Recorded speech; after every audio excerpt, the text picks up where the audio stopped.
Bonjour à tous et bienvenue sur Afrique Sport. Pour la matinale, nous débutons la dose d'info du matin avec les éliminatoires de la CAN 2021. Par crainte de coronavirus, la Fédération centrafricaine de football demande une délocalisation de son prochain match des éliminatoires de la CAN 2021 contre le Maroc. La Centrafrique s'inquiète notamment du nombre croissant de cas de coronavirus dans le royaume chérifien. Le Maroc est le troisième pays africain le plus touché par la pandémie. Certes, le Maroc a repris son championnat il y a un mois, mais les clubs regorgent de nombreux cas positifs de Covid-19, amenant les responsables à des reports de matchs, le Final Four de la Coupe de la Confédération ainsi que les matchs de demi-finale de Ligue des Champions sont dans l'incertitude. Parlons désormais date FIFA avec le Sénégal. Le Sénégal va disputer 2 matchs amicaux. Le premier match va l'opposer au Maroc et est prévu le 9 octobre à 19h à Rabat. Le second se jouera face à la Mauritanie au stade Lat Dior de Thiès le mardi 13 octobre. Ces rencontres ont été retenues après concertation avec le sélectionneur national Aliou Cissé,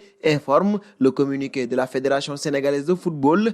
Elles se tiendront dans le strict respect des mesures sanitaires édictées par les autorités des pays concernés avec le recours au huis clos pour préserver les acteurs, les officiels et les supporters. Question du jour, le Sénégal a-t-il choisi les bons adversaires pour ses prochains matchs amicaux? Vos réponses seront entendues en commentaire. Mot de mercato désormais avec Saïd Benrahma. Ce dernier quittera-t-il Brentford après sa belle saison avec le club anglais? Si l'attaquant algérien est convoité par plusieurs clubs, rien n'est gagné par contre en ce qui concerne son départ. En conférence de presse, Oli Watkins, l'entraîneur de Brentford, est revenu sur le sujet et a posé les conditions pour le départ de Benrahma et certains de ses coéquipiers, Aston Villa, Fulham et West Ham, sont intéressés par l'attaquant algérien pour qui Brentford réclame 28 millions d'euros. Dernier point Afrique, avec Hakim Ziyech, très attendu, le Marocain risque de devoir patienter avant d'effectuer ses débuts en match officiel en Premier League. L'ailier s'est en effet blessé au genou lors du match amical disputé contre Brighton le 29 août et la presse anglaise indique que la date de retour de l'international marocain n'est pas encore connue, lui qui devrait être trop court pour le match de la première journée de Premier League programmé lundi prochain contre Brighton. Une mauvaise nouvelle pour Frank Lampard et les fans des Blues, impatients de voir à l'œuvre celui qui est surnommé le magicien.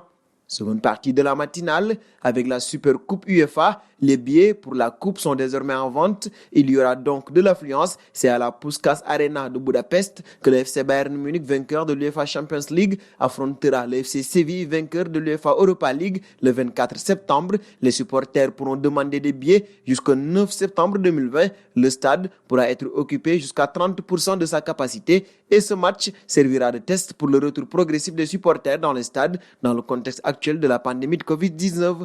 Parlant de coronavirus, Mbappé a été testé positif. Il est le 7e joueur parisien testé positif à la Covid-19. Le joueur est donc forfait pour le match contre la Croatie ce mardi. L'attaquant des Bleus, qui était titulaire samedi en Suède, a été testé en équipe de France. Même s'il a été déclaré asymptomatique, il est donc forfait pour le match. Histoire de coronavirus toujours avec Javier Tebas. Pour lui, le retour des supporters dans les stades en Espagne est conditionné à la possibilité d'être vacciné contre la Covid-19. Le dirigeant s'est exprimé dans ce sens à la suite d'une interview du Premier ministre espagnol Pedro Sánchez. Ce dernier a expliqué un peu plus tôt dans la journée dans une interview sur la chaîne TVE qu'il espérait qu'une partie de la population serait vaccinée à partir du mois de décembre.